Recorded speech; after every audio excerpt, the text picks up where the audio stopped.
Recently मैं कैल Newport की book पढ़ रहा था, how to become a straight A student और how to win at college, और उसमें मैं एक रेवोल्यूशनरी स्टडी टिप ढूंढ रहा था ताकि वो आपको एग्जाम टाइम में हेल्प कर सके। तो फाइनली मुझे 3 स्टडी टिप्स मिली जो हम इस वीडियो में डिस्कस करेंगे। कैल न्यूपोर्ट बोलते हैं कि अगर ये 3 स्ट्रैटेजीज कोई स्टूडेंट अच्छे से फॉलो नहीं कर रहा है तो उसके लिए बाकी सारी स्ट्रैटेजीज यूजलेस है। लेकिन इससे पहले मैं आपको वो 3 स्टडी मेथड्स बताऊं, मैं आपके साथ एक स्टोरी डिस्कस करना चाहता हूँ। रिसेंटली मैं टोनी रॉबिन्स की एक वीडियो देख रहा था जिसमें वो बताते हैं कि एक बार वो अपने बच्चों के साथ गोल्फ सीखने गए। जैसे ही उन्होंने बॉल को हिट किया तो वो सामने वाले लेक में जाकर गिर गई। उन्होंने फिर से बॉल को हिट किया और वो दोबारा से लेक में जाकर गिर गई। उनके साथ अगली 5-6 बार ऐसा ही हुआ। वो बॉल को हिट करते और वो फिर दोबारा से लेक में जाके गिर जाती। उन्होंने अपने इंस्ट्रक्टर को बुलाया और कहा कि ये तो बहुत ही डिफिकल्ट गेम है, मुझे तो इस गेम में एवरेज बनने में भी सालों लग जाएंगे। इस पर उनका इंस्ट्रक्टर हंसने लगा और उन्होंने कहा, नहीं, तुम सिर्फ 1 मिलीमीटर या 2 मिलीमीटर दूर हो एक बेस्ट प्लेयर बनने से। इस पर टोनी रॉबिन्स हैरान हो गए और उन्होंने कहा, आप ये क्या बोल रहे हो? ये गोल्फ बॉल हर बार अपने गोल से कम 50-60 मीटर दूर जा रही है और आप कह रहे हो कि मैं सिर्फ 1 या 2 मिलीमीटर दूर हूँ। इस पर उनके इंस्ट्रक्टर ने उन्हें समझाया और कहा, देखो, जब तुम एक्चुअल में बॉल को हिट करते हो तो अगर तुम सिर्फ 1 मिलीमीटर दूसरी डायरेक्शन में हिट करोगे तो वो बॉल लेक के बजाय ग्राउंड में हिट करेगी, और अगर तुम बॉल को 1 और मिलीमीटर दूसरी डायरेक्शन में हिट करोगे तो वो बॉल डायरेक्टली होल में जाएगी और तुम अच्छे प्लेयर बन जाओगे। यानी तुम्हारी प्रेजेंट लेवल और तुम्हारी सक्सेस के बीच में सिर्फ 2 मिलीमीटर का फासला है। इससे टोनी रॉबिन्स बहुत इंप्रेस हो गए और उन्होंने सोचा कि ये कितना अच्छा बिलीफ सिस्टम है, और अगर लोग इस तरीके से सोचें तो बहुत सारे लोग जो अपने गोल में क्विट कर देते हैं वो उससे बच सकते हैं। और ये रियल लाइफ के बाकी केसेस में भी ट्रू है। एक बार टोनी रॉबिन्स अपने फ्रेंड के पास गए हुए थे जो कि एक प्लास्टिक सर्जन थे। वो प्लास्टिक सर्जन अपने काम में इतने अच्छे थे कि लोग उन्हें $1 मिलियन तक पे करते थे अपने फेस की सर्जरी करवाने के लिए, क्योंकि वो किसी भी बदसूरत इंसान को प्लास्टिक सर्जरी से बहुत ही अट्रैक्टिव बना सकते थे। जब टोनी रॉबिन्स अपने फ्रेंड के ऑफिस गए हुए थे तो उनके फ्रेंड अंदर ऑपरेशन थिएटर में सर्जरी कर रहे थे, और इसीलिए टोनी रॉबिन्स रिसेप्शन एरिया में उनके लिए वेट करते हुए वहां पर पड़ी बुक पढ़ने लग गए। वो बुक उस सर्जन ने लिखी थी ताकि वो बाकी सर्जन्स को अपने प्लास्टिक सर्जरी के मेथड्स के बारे में बता सके। उस बुक में टोनी रॉबिन्स ने एक बहुत ही इंटरेस्टिंग फैक्ट पढ़ा कि जो दुनिया की मोस्ट अट्रैक्टिव लेडीज हैं उनके अपर लिप और नोज के बीच का डिफरेंस उनकी आई की मेजरमेंट के बराबर होता है। अगर किसी विमेन के फेस में ये डिफरेंस 1 मिलीमीटर तक का है तो उसका एक एवरेज फेस होगा, और अगर ये डिफरेंस 2 मिलीमीटर या उससे ज्यादा है तो वो लेडी दुनिया के नजरों में बहुत ही अनअट्रैक्टिव होगी। यानी एक बहुत ही अट्रैक्टिव लेडी और बहुत अनअट्रैक्टिव लेडी के बीच में सिर्फ 2 मिलीमीटर का डिफरेंस है, और ये प्लास्टिक सर्जन सिर्फ यही 1-2 मिलीमीटर के चेंजेस फेस में करता था और किसी को भी बहुत अट्रैक्टिव बना देता था, और इसीलिए वो अपने प्रोफेशन में बेस्ट था। अब सवाल ये आता है कि हमने ये स्टोरीज डिस्कस क्यों की? इन स्टोरीज को डिस्कस करने का पॉइंट ये है कि मोस्ट प्रोबेबली हमने स्टडीज की यूट्यूब में इतनी वीडियोस देखी हैं सिर्फ इस उम्मीद में कि हमें कोई एक रेवोल्यूशनरी मेथड मिल जाए जिससे हम हमेशा मोटिवेटेड रहें या हर चीज आसानी से समझ जाए, या इवन इस एक्सपेक्टेशन में कि सारा सिलेबस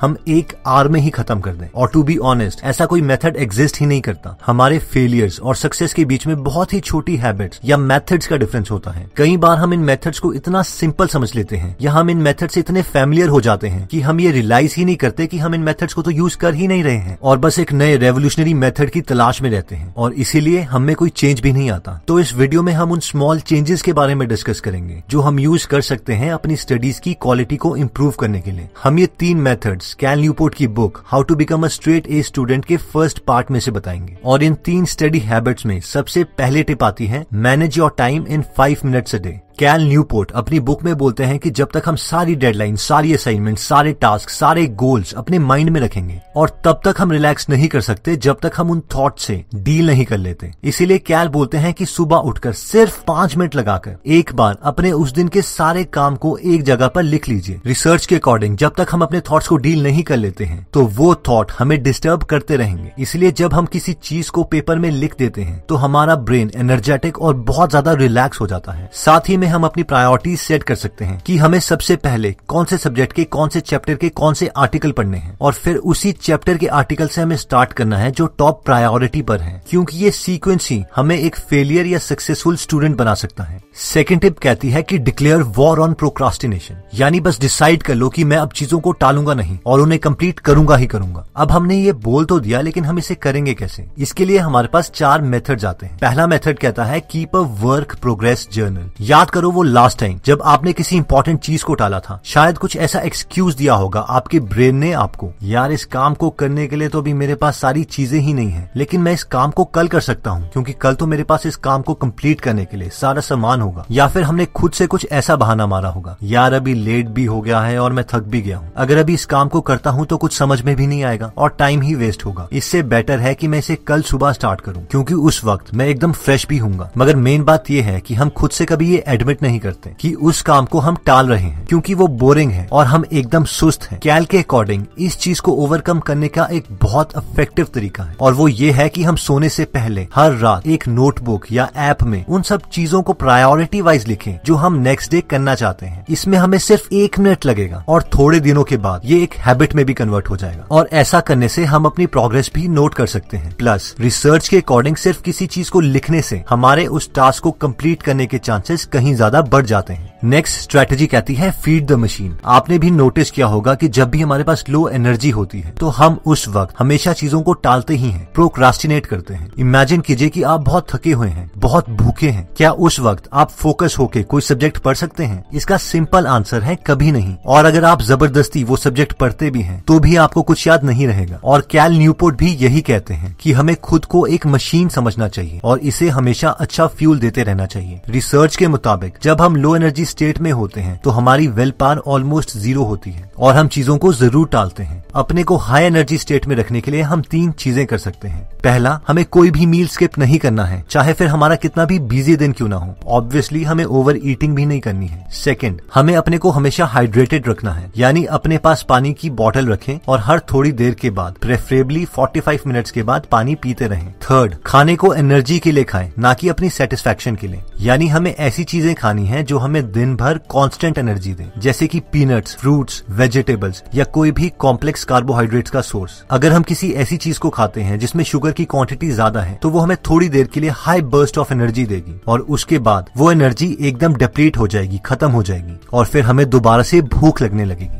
टालने वाली आदत को खत्म करने के लिए तीसरा तरीका कहता है make an event out of worst task. हमें कई काम इतने ज्यादा बोरिंग लगते हैं कि अगर उन काम का थॉट हमारे दिमाग में भी आ जाए तो भी हमें डर लगने लगता है। किसी के लिए वो डरावना काम मैथमेटिक्स का कोई चैप्टर खत्म करना हो सकता है, किसी के लिए वो ऑर्गेनिक केमिस्ट्री हो सकती है। कैल अपनी बुक में बोलते हैं कि अगर हमें कोई भी काम बहुत ज्यादा बोरिंग लगता है तो इस इशू को भी हैंडल किया जा सकता है और वो है कि उसका एक बड़ा इवेंट बना दे। इवेंट बना दे? जी हाँ, मान लीजिए कि आपको कोई सब्जेक्ट पढ़ना पसंद नहीं है तो उसे पढ़ने के लिए हम कोई लाइब्रेरी ढूंढ सकते हैं जो हमारे घर से बहुत ज्यादा दूर है, या फिर कोई रेस्टोरेंट या इवन की कोई बुक स्टोर, ताकि अगर हम वहां पर एक बार पहुंच जाएं तो हम अपने घर में वापस जल्दी ना पहुंच सके। कैल बोलते हैं कि जब हम ऐसी जगह पर जाते हैं जो नई है और एकदम आइसोलेटेड है और साथ में हमारे घर से बहुत दूर है, तो ऐसी जगह पर हमारे पास उस सब्जेक्ट को पढ़ने के अलावा और कोई ऑप्शन ही नहीं रहता। और एक बार जब हम उस बोरिंग सब्जेक्ट को स्टार्ट कर देते हैं तो एक मोमेंटम बन जाता है जिससे उस सब्जेक्ट की वजह से हमारा सारा डर खत्म हो जाता है। नेक्स्ट टिप कहती है कि चूज योर हार्ड डेज। कैल बोलते हैं कि स्टूडेंट लाइफ में ऐसे दिन आते ही हैं जब हमारे पास बिल्कुल भी फ्री टाइम नहीं होता। हमें कुछ ऐसे काम भी करने पड़ते हैं जो हमें बोरिंग लगते हैं और जिन्हें हम बिल्कुल भी नहीं करना चाहते। और ऐसे केसेस में हमारे पास 2 ऑप्शंस हैं। पहला तो ये कि हम चीजों को टालते रहें जब तक कि एक्सट्रीम कंडीशन ना आ जाए और हमें ऐसे दिन जबरदस्ती गुजारने पड़े। दूसरा ऑप्शन है कि हम पहले से ही चूज कर लें कि हम इतनी मेहनत कौन से दिन करना चाहते हैं। मान लीजिए हम सैटरडे सिलेक्ट करते हैं तो हर सैटरडे हम अपने सेलफोन्स ऑफ करके पूरा दिन सिर्फ काम ही करेंगे। उस दिन हम अपने किसी भी फ्रेंड के साथ कोई कम्युनिकेशन नहीं करेंगे। तीसरी स्टडी स्ट्रैटेजी हमारे 3 मोस्ट इंपॉर्टेंट सवालों का जवाब देती है कि हम कब पढ़ें, कहां पढ़ें और कितनी देर तक पढ़ें। तो सबसे पहले आता है कब पढ़ें। कैल के अकॉर्डिंग सबसे बेस्ट टाइम पढ़ने का सुबह है, क्योंकि उस वक्त हम सो के उठते हैं और एकदम फ्रेश होते हैं और उस वक्त हमें कोई डिस्टर्ब भी नहीं करता। तो हमें अपना मेजॉरिटी काम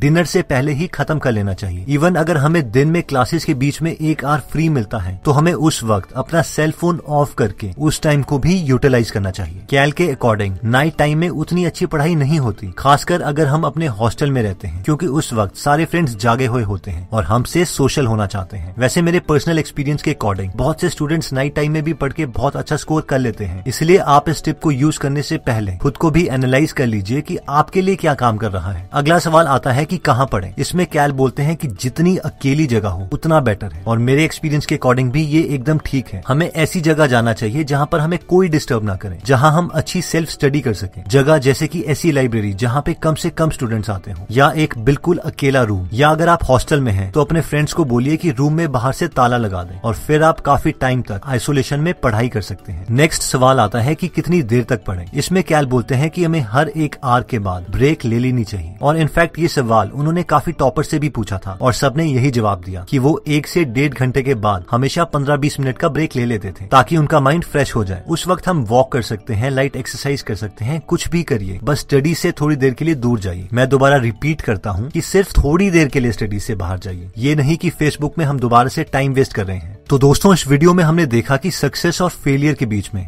बहुत ज्यादा डिफरेंस नहीं होता, बस 4 या 5 छोटी हैबिट्स हैं जो हमें फेलियर या सक्सेसफुल बनाती हैं। अपनी स्टडी परफॉर्मेंस को हमने इंप्रूव करने के लिए 3 टिप्स देखे, जिसमें सबसे पहले आता है manage your time in 5 minutes a day, यानी सुबह सिर्फ 5 मिनट लगाकर अपने सारे टास्क एक जगह पर लिख लीजिए और उन्हें प्रायोरिटी वाइज सेट कर लीजिए कि सबसे पहले कौन से सब्जेक्ट का कौन सा आर्टिकल पढ़ना है। ये सीक्वेंस बहुत ज्यादा मैटर करता है, इसीलिए हमें टास्क प्रायोरिटी वाइज ही कंप्लीट करने हैं। नेक्स्ट था कि हम डिसाइड करें कि हम अब प्रोक्रास्टिनेट नहीं करेंगे। इसके लिए हमने 4 मेथड्स देखे। पहला था कि कोई भी मील स्किप नहीं करना है, अगर हमारे पास कम एनर्जी है तो हम जल्दी क्विट कर देंगे। सेकंड था कि अगर कोई बहुत ही बोरिंग काम है तो उसे कंप्लीट करने के लिए नई जगह पर दूर चले जाएं, और एक बार आपने वो काम स्टार्ट कर दिया तो उससे रिलेटेड सारे डर वाले इमोशंस खत्म हो जाएंगे। थर्ड था कि चूज योर हार्ड डेज, यानी हमारी स्टूडेंट लाइफ में मुश्किल दिन आने ही आने हैं जब हमारे पास बिल्कुल भी फ्री टाइम नहीं होगा, और इससे पहले कि हमें वो समय जबरदस्ती गुजारना पड़े, हम डिसाइड कर सकते हैं कि हम कौन से दिन बहुत ज्यादा हार्ड वर्क करेंगे, और उस दिन हमें अपने फ्रेंड्स के साथ कोई कम्युनिकेशन नहीं रखनी है। और फोर्थ था कि कीप अ वर्क जर्नल, यानी सिर्फ 1 मिनट लगा के रात को डिसाइड कर लीजिए कि आप अगले दिन क्या करना चाहते हैं, और अपनी प्रोग्रेस हमेशा ट्रैक कीजिए। फाइनली हमने देखा था कि कब पढ़ें, कहाँ पढ़ें और कितनी देर तक पढ़ें। तो इसका आंसर है कि हम डिनर से पहले अपने दिन का मैक्सिमम टास्क खत्म करने की कोशिश करें। सेकंड, यानी सबसे आइसोलेटेड या बिल्कुल अलग जगह में पढ़ें जहां पर हमें कोई डिस्टर्ब ना करे। और फाइनली था कि हर 1 से 1.5 घंटे के बाद 15 या 20 मिनट का ब्रेक ले लीजिए। दोस्तों, इस बुक में और भी काफी इंटरेस्टिंग टिप्स दिए गए हैं। अगर आप ये पूरी बुक पढ़ना चाहते हैं तो डिस्क्रिप्शन में दिए हुए लिंक पे जाके आप ये बुक खरीद सकते हैं। आप 2 फुल बुक्स को भी फ्री में सुन सकते हैं, जिसके लिए मैंने लिंक डिस्क्रिप्शन में दे दिया है। दोस्तों, अगर आप फ्री में हिंदी ऑडियो बुक समरी सुनना चाहते हैं तो डिस्क्रिप्शन में दिए हुए लिंक पे जाके आप हमारी गीगल ऐप डाउनलोड कर सकते हैं। वहां पे आप फेमस बुक सुन सकते हैं, जैसे कि the miracle morning, you can and you will, how to make friends and influence people,